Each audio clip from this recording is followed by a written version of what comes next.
2001 on a Y Land Rover Defender 90. This one, it actually failed its MOT in 2019 for corrosion in the usual spots on you would find on a Defender. Rather than sort of patching them and moving it down the road, the vendor did the opposite of what normally happens. He threw all the money in the world at it. It's had a full brand new galvanized chassis, which we'll show you at different points as we go around. It's been resprayed in this later Defender white.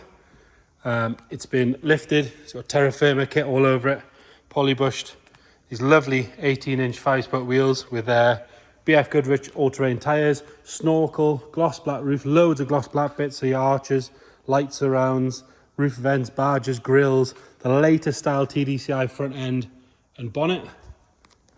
It's also had things like spotlights, LEDs, the sliding rear windows. It's got the two proper seats in the rear, so it's a proper 4-seat as opposed to the benches. And then a whole new updated interior as well. So we've done 59,000 miles, 3 previous owners. If you check the description, we'll detail the full list of everything that's been done to it, but we'll point it out as we go around as well. We're going to start on this driver's side. And if you look down this side, you can see, unlike most Defenders, it's not ripply, it's not wavy, it's not thick with filler.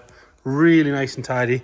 Look at this front wing. Again, these seams, normally again on a paint job, they're normally clogged up with paint and horrible. This one is lovely and neat, as you can see, all the way around. The paint actually has it's a metallic white. It's a really nice paint. I believe it's from the new shape Defender, but it's a really, really nice colour. I've not seen one of this colour before. Really nice. Goes very well with all the gloss black bits. There's no marks at all to notice on that front wing. The snorkel's been fitted properly. It's nice and straight and level. It's got all the right gaps in all the right places. And again, that's in lovely condition. For being really picky, personally, I would change the screws for stainless ones just because they do corrode. That's what happens with them. Easy enough to do, but you know, would make a big difference. All your tombstones and this front panel, lovely and neat. Around the hinges are all very good as well. There's a little chip in the paint just at the back that wants touched in there, if we're being picky. The seals, again, lovely and soft. Windscreen nice and clean. Continuing our way down this side, you've got these lovely 5-spoke sort of Compomotive wheels. I believe they're the Compomotives. It has had the centre caps replaced with a nice aftermarket one, so they might not be, but that's what they look like to me. With these nice BF Goodrich all-terrain tyres. I've driven it down the road. Really good tyre for the road. Not too much drone compared to what you get from some of the other options. And again, obviously loads of grip off-road, because you can build the best off-roader in the world, but if you've got no tyres on it, then it's not going to do any good, is it? Have a look in there. You can see galvanised chassis, terra firma lift kit and shocks. Lovely and clean and tidy in there. Coming down this side, and again, personally, I would change those for some stainless steel screws. They always do the same thing. That's what they should look like. But as soon as they get a bit of moisture on them, they always do that. Good afternoon, just changing around all those will make it look 10 times better. Lovely and clean on that driver's door. There's no marks at all around the handle or anything like that. All good along the top. The glass is nice and clear. Rear sliding windows have been put in properly. And again, they've got a nice dark tint on them to match the gloss black roof and the gloss black, or the tint on the Alpine windows on the top. Riveted section again, nice and neat. There's no alley rash or anything like that on there. Normal problem area along the bottom here, which would corrode, has all been done in gloss black at the same time, and you can see is all lovely and tidy, as is the footstep. When I look under there, you can see all the new bits. Let's say someone spent an absolute fortune. You can see that terra firma lift on the rear as well. I believe it's got a terra firma steering damper as well. We'll check while we go around there. Another very good wheel and tyre. You're not really going to get curb marks on them just because of the size of the tyre. If you're curbing those, you shouldn't be driving. They're in really good condition. On the filler cap, all nice and neat as well. Nothing coming through on the bottom or on this usual area where you normally see a bit of aluminium rash, but on this one, as you can see, is all good. Around the hinges, nice and neat. Again, a couple of the screws want changing. But that's the last I mentioned about those, because I'm going to harp on about it too much. Rear LED kit, again, nice and neat, sort of updates the back end as well. Full size matching 5-spoke rear wheel with the same tyre on the back. Around the handle, that's all good. Again, along this section, nice and neat. Around the rear windows, those seals are nice and soft. Around the rear screen, same story. Again, the door opens lovely. There's no drop on it or anything like that. You can always tell when they're a bit off because they've got a big heavy wheel on the back. If they're difficult to open close, then there's an issue, whereas that one's lovely and easy to do. Rear section and that rear bar, really nice and neat. We've got the camera underneath. All good under there. Coming around on the passenger side, and again, all this trim, lovely and tidy. Where the top of the cab meets the sort of alley trim, again, that's nice and neat. No marks to notice on the back end or that rear quarter, and again, you can see those factory riveted sections, nice and neat, nice and straight. Quite often they can get a bit ripply and horrible, but they're all good. Another good wheel and tyre. Have another look in there. Obviously with that galvanised chassis, you've got peace of mind. I think it'll probably outlast you at this point. All nice and neat coming on the bottom and on the footstep. There's no marks in the paint on this side to note. All good around the handle, all that sort of stuff. Could do with maybe arguably a machine polish. There's a little bit of ingrained dirt here and there that would come up with a good sort of clay bar and polish. In there again, lovely and neat. And your final good wheel and tyre, all brand new, all matching, ready to go.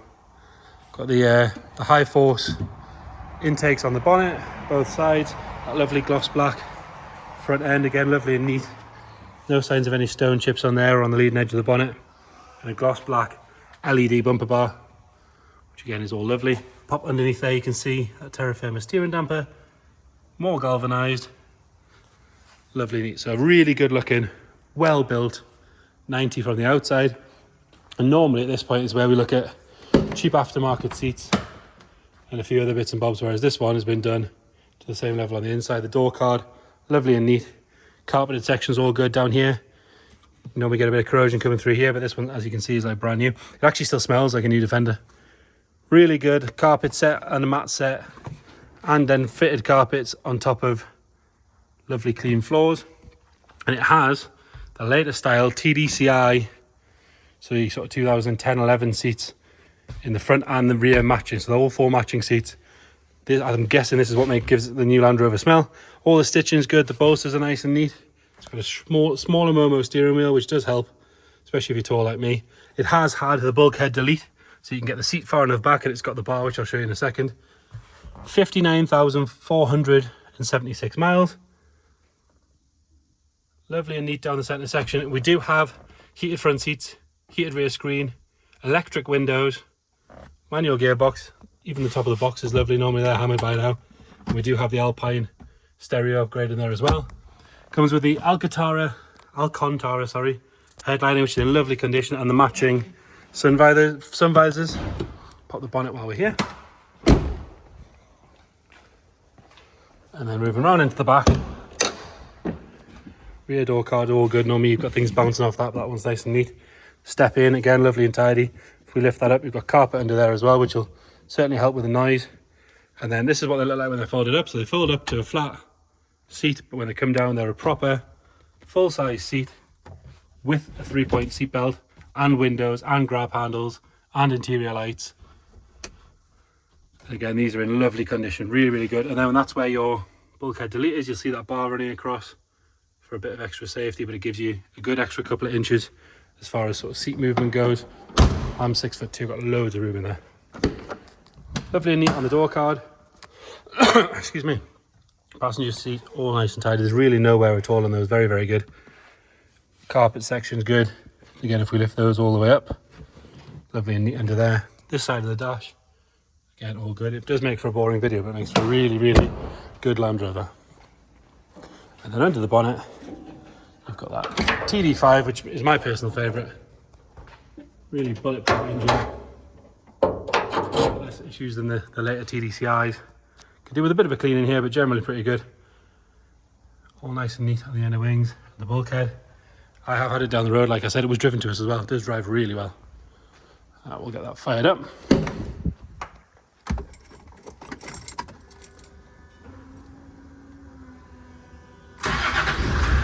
Fires up on the button. Lovely and smooth around the front. And nothing nasty coming out of the back. So there you have it. 2001 on a Y TD5 with an absolute fortune spent on it. If you've got any more questions, please get in touch. Thank you.